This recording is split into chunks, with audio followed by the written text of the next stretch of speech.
Assalamualaikum warahmatullahi wabarakatuh. Perkenalkan, kami dari kelompok A2 yang akan mempraktikkan simulasi penanganan arsip pasca bencana banjir, yang dimana kelompok ini beranggotakan saya sendiri, Nadia Faza, dan juga ada anggota saya, Naswa Selviana, saya Oliver Nisa, saya Rizka Rahma. Saya Udan Kali. Proses penanganan arsip dapat disesuaikan dengan jenis bencana yang dihadapi. Berbagai bencana seperti banjir, kebakaran, gempa bumi, dan yang sebagainya membutuhkan penanganan yang berbeda-beda. Dari berbagai bencana tersebut, maka ancaman yang disebabkan oleh air merupakan bahaya yang mayoritas dihadapi oleh berbagai organisasi. Dalam hal ini, kelompok kami akan melakukan evakuasi terkait penanganan arsip pasca terjadinya bencana banjir. Langkah yang akan kami lakukan dalam penanganan arsip pasca bencana banjir adalah mengevakuasi arsip agar nantinya lebih aman dan dapat dikeringkan sehingga informasinya dapat dipertahankan. Persiapan evakuasi ini nantinya meliputi persiapan tempat, tim penyelamat, serta sumber daya manusia sebagai arsiparis atau konservator dan juga peralatan penyelamatan. Ketika terjadi bencana banjir yang merendam berbagai jenis arsip yang memiliki nilai guna berbeda-beda, maka arsiparis atau konservator perlu mencari tempat evakuasi yang aman. Kemudian langkah kedua yaitu dengan penentuan sumber daya manusia yang dipersiapkan. Organisasi dapat membentuk tim evakuasi serta memiliki daftar kontak bantuan sebagai langkah antisipasi bencana. Persiapan yang terakhir yaitu dibutuhkan peralatan evakuasi arsip yang terdiri atas dokumentasi, alat pelindung diri, dan alat pengering. Nah, untuk simulasi penanganan arsip pasca bencana banjir kali ini, alat dan bahan yang kami persiapkan yaitu ada dua box air yang nanti satunya akan diisi oleh tanah, seolah-olah yang satu ini adalah air banjir.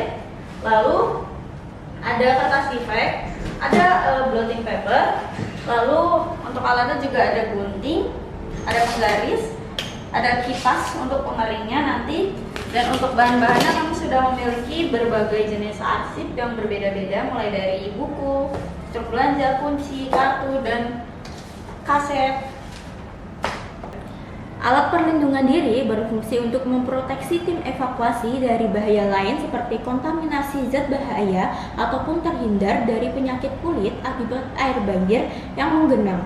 Alat perlindungan diri yang dibutuhkan meliputi sepatu boot yang berfungsi untuk melindungi kaki dari kontaminasi air banjir yang kotor. Terus ada sarung tangan yang digunakan sebagai pelindung tangan dari kontaminasi zat bahaya yang dapat membahayakan kulit, dan juga ada masker yang dapat digunakan untuk memproteksi tim penyelamat dari bau menyengat atau zat berbahaya yang ada di sekitar lokasi. Dengan adanya alat perlindungan diri yang disediakan, maka akan memberikan jaminan keamanan dan juga keselamatan bagi tim penyelamat dalam proses evakuasi.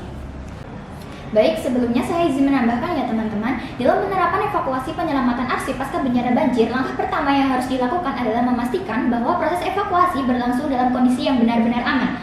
Hal ini penting karena air banjir yang menggenang bisa saja mengandung aliran listrik yang dapat membahayakan tim penyelamat. Kemudian langkah kedua yang perlu dilakukan adalah menyelamatkan arsip berdasarkan jenis media dan nilai kegunaannya. Arsip dengan media magnetis seperti CD, DVD, atau hard disk harus diprioritaskan terlebih dahulu karena media tersebut sangat sensitif terhadap air dan dapat mengalami kerusakan permanen dalam waktu yang singkat. Setelah arsip magnetis diselamatkan, barulah arsip berbahan kertas dievakuasi. Nah, hal ini dikarenakan arsip konvensional dapat bertahan dalam kondisi terendam air hingga 48 jam, sehingga memberikan waktu bagi tim penyelamat untuk mengaturnya secara lebih aman. Kemudian jika arsip konvensional terendam air banjir yang kotor dan terkontaminasi bakteri, maka setelah arsip diangkat, langkah selanjutnya adalah melakukan pembilasan menggunakan air bersih. Nah, pembilasan ini dapat ditambahkan dengan alkohol sebanyak 70% untuk membantu menghambat pertumbuhan jamur dan juga bakteri. Namun untuk arsip magnetis, pembilasan tidak disarankan karena air justru akan memperparah kerusakannya. Arsip magnetis cukup dikeringkan dengan meletakkannya di atas blotting paper tanpa adanya proses pembilasan.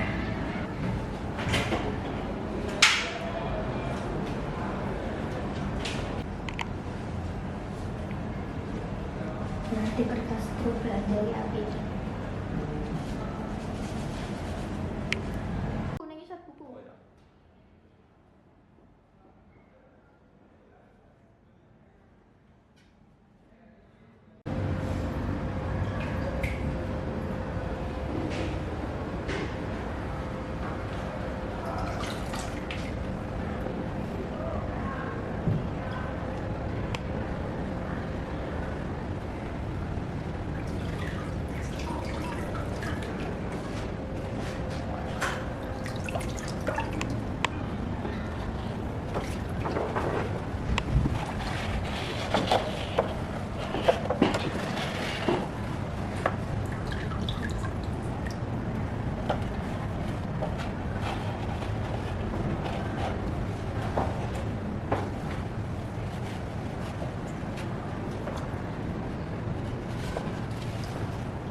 Setelah proses pembilasan selesai, arsip dapat dibiarkan dalam kondisi terbuka hingga proses pengeringan berlangsung secara alami.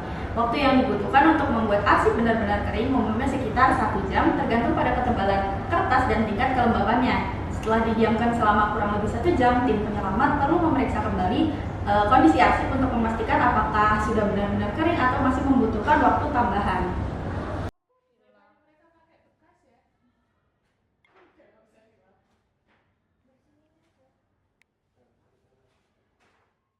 Nah, setelah arsip dibilas, kami melakukan proses pengeringan dengan menggunakan kertas penyerap atau blotting paper untuk membantu mengurangi kadar air yang tersisa. Selanjutnya, kami menerapkan metode air drying, yaitu pengeringan menggunakan aliran udara alami maupun buatan dari kipas angin manual atau pendingin ruangan atau AC.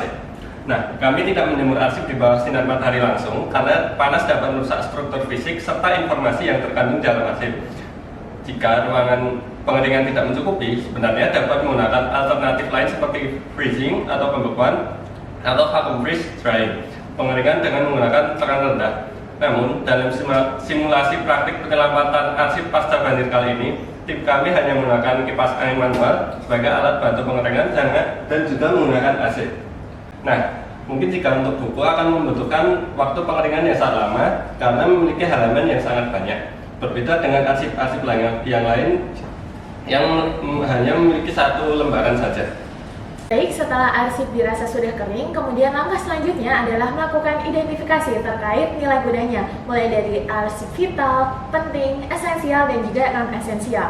Dalam pengidentifikasian ini dapat diketahui bahwa arsip vital terdiri dari sertifikat rumah, kemudian untuk arsip penting berisi pada STNK, disket, dan juga flash disk serta kartu identitas anak, serta untuk arsip esensial terdiri dari buku, ID card, dan juga kunci, serta untuk non-esensial terdiri dari struk belanja dan juga kaset.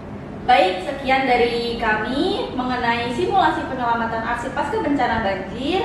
Semoga dapat membantu dan bermanfaat bagi kita semua. Sekian, wassalamualaikum warahmatullahi wabarakatuh.